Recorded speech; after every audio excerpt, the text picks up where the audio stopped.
शामिल करेंगे खबरें खेल के मैदान से। अंडर 19 एशिया क्रिकेट कप में 5वें मैच में भारत ने पाकिस्तान को 90 रन से शिकस्त दे दी।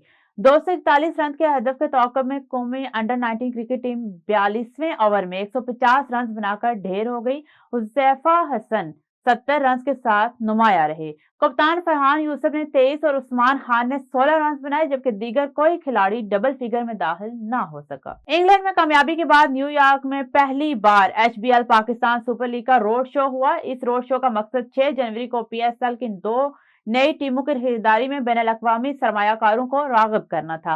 न्यूयॉर्क रोड शो में PCB के चेयरमैन मोहसिन नकवी, T20 कप्तान सुलेमान आगा, साइम अयूब, इब्रार अहमद, फहीम अशरफ, सऊद शकील, शान मसूद, साबिक कप्तान वसीम अकरम, रमीज राजा समेत दीगर ने शिरकत की। अमेरिका में पाकिस्तान के सफीर रिजवान शहीद शेख ने कहा कि खेल सफारतकारी और सकाफतों की पहचान का जरिया है। Chairman Pakistan cricket board Mohsin Naqvi ने PSL 11 की तारीखों का ऐलान कर दिया। मोहसिन नकवी ने कहा कि पाकिस्तान सुपर लीग का 11वां एडिशन 26 मार्च 2026 से 3 मई तक खेला जाएगा।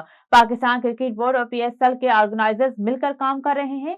चेयरमैन PCB ने कहा कि खिलाड़ियों को इनामात देने से उनकी हौसला अफजाई होती है। मुल्क में बहुत बासलाहियत क्रिकेटर्स मौजूद हैं।